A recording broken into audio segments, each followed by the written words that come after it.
सुषुप्ति, प्रलय एवं ब्रह्म सायुज्य की प्राप्ति के प्रसंग में ही नाम रूप के अभाव का कथन। वेदांत दर्शन चौथा अध्याय, चौथा पाद, 15वां सूत्र। दीपक की भांति सभी शरीरों में मुक्तात्मा का प्रवेश हो सकता है, क्योंकि श्रुति ऐसा दिखाती है। व्याख्या: जैसे अनेक दीपकों में एक ही अग्नि प्रकाशित होती है, अथवा जिस प्रकार अनेक बल्बों में बिजली की एक ही शक्ति व्याप्त होकर उन सबको प्रकाशित कर देती है, उसी प्रकार एक ही मुक्तात्मा अपने संकल्प से रचे हुए समस्त शरीरों में प्रविष्ट होकर दिव्य लोक के भोगों का उपभोग कर सकता है, क्योंकि श्रुति में उस एक का ही अनेक रूप होना दिखाया गया है।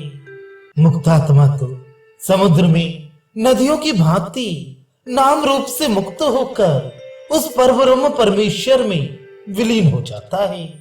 यह बात पहले कह चुके हैं।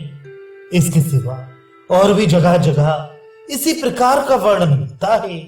फिर यहाँ उनके नाना शरीर धारण करने की और यथेच्छ भोग भूमियों में विचरने की बात कैसे कही गई है, इस जिज्ञासा पर कहते हैं 16वां सूत्र।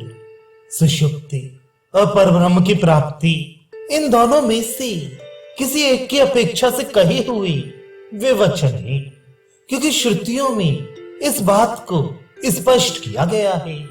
व्याख्या: श्रुति में जो किसी प्रकार का ज्ञान न रहने की और समुद्र में नदी की भांति उस परमात्मा में मिल जाने की बात कही गई है, वे कार्य ब्रह्म के लोकों को प्राप्त होने वाले अधिकारियों के विषय में नहीं है, अपितु कहीं सुषुप्त अवस्था को लेकर वैसा कथन है, कहीं प्रलय काल को लक्ष्य करके ऐसा कहा गया है।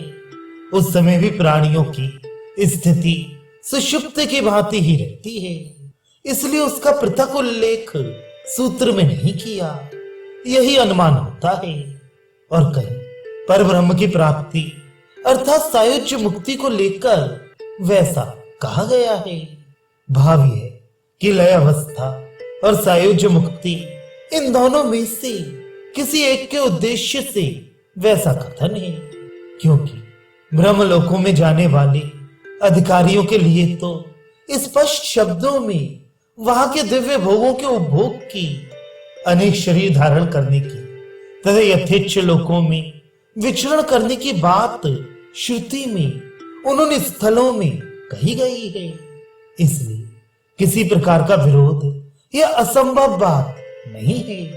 यदि ब्रह्मलोक में गए हुए मुक्त आत्माओं में इस प्रकार अपने अनेक शरीर रचकर भोगों का उपभोग करने की सामर्थ्य है, तब तो उनमें परमेश्वर की भांति जगत की रचना आदि कार्य करने की भी सामर्थ्य हो जाती होगी।